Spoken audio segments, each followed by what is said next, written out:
네, 한 주간의 과학계 이슈를 알기 쉽게 전해드리는 과학계 이슈 브리핑 시간입니다. 유승민 리포터와 함께 자세히 알아보겠습니다. 어서 오십시오. 안녕하세요. 네, 자, 우리나라의 첫 남극 대륙 본토 기지죠. 장보고 과학기지가 드디어 준공했죠. 네, 남극 테라노바만에 자리 잡은 이 장보고 과학기지는 우리나라 최초의 남극 대륙 본토 기지입니다. 이 혹한의 날씨를 이겨내고 착공 1년 9개월 만에 준공됐는데요. 이로써 우리나라는 남극의 2개 이상의 상설 기지를 보유한 10번째 국가가 됐습니다. 네, 지난 2006년부터 1,047억 원의 예산이 투입된 장보고 기지는 최대 60명을 수용할 수 있습니다.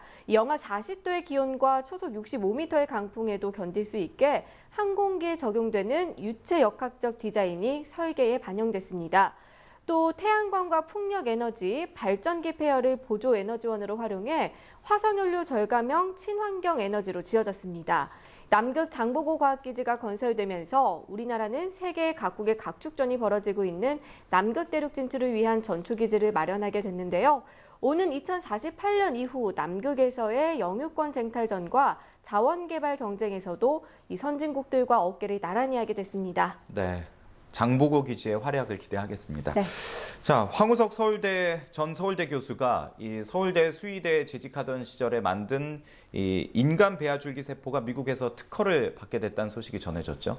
네, 맞습니다. 이 황우석 전 교수가 이 서울대 수의대 재직 시절 연구팀과 함께 만든 1번 인간 배아줄기 세포 NT1이 미국에서 특허 등록됐습니다. 이 미국 특허상표청은 특허 전자공시 시스템으로 인간 체세포 복제배아에서 유래한 인간 배아줄기 세포주의 특허 등록 사실을 공개했는데요. 네. 예, 이 발명자는 황 전 교수와 노성일 미즈메디 병원 이사장, 그리고 이병천 서울대 수의대 교수와 강성근 전 서울대 수의대 조교수 등 15명으로 되어 있습니다.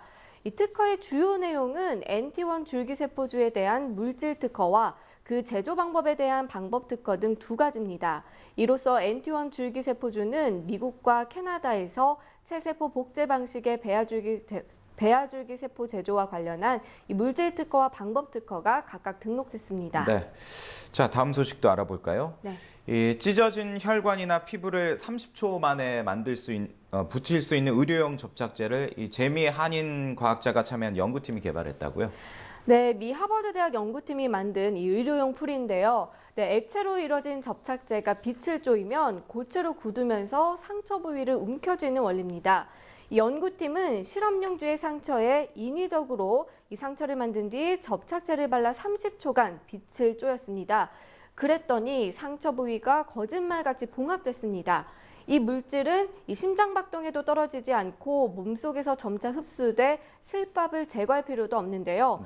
네, 혈액과 같은 액체 속에서도 씻겨나가질 않기 때문에 심장이나 혈관 수술 등 다양한 분야에 응용될 수 있을 것으로 보입니다. 연구팀은 현재 병원에서 상처를 꿰맬 때 쓰는 의료용 바늘이나 스테이플러를 대체할 수 있을 것으로 기대하고 있습니다. 네. 자, 요즘 그 아토피 때문에 고생하는 가정이 참 많은데요. 네. 이 부작용 없이 아토피를 치료할 수 있는 비타민을 국내 연구진이 개발을 했다고요? 네, 지난달 부산에서 한 어머니가 이 8살 난 딸을 숨지게 하고 스스로 목숨을 끊은 사건이 있었는데요. 그렇죠. 네, 딸의 아토피 질환과 스테로이드 치료제 부작용에 대한 고민이 잘못된 선택으로 이어진 겁니다. 피부가 붉게 변하고 가려운 아토피에는 스테로이드성 치료제가 효과적이지만 부작용이 문제입니다. 3개월에서 6개월 이상 지속적으로 사용하면 피부가 얇아지고 또 혈관이 늘어지는 등의 증상이 나타나는데요. 그런데 국내 연구진이 부작용 없이 아토피를 치료할 수 있는 비타민을 찾아냈습니다. 네, 육류와 계란에 많이 들어있는 바로 비타민 12인데요.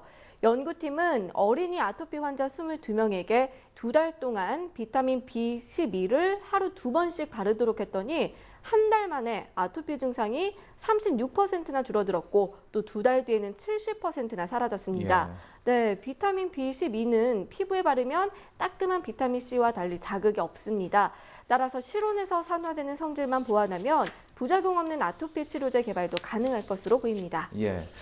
이 아토피 때문에 고생하는 가정에게는 반가운 소식인 것 같습니다. 네. 자, 한 주간의 과학계 소식 정리해드렸습니다. 유승림 리포터 고맙습니다. 네, 감사합니다.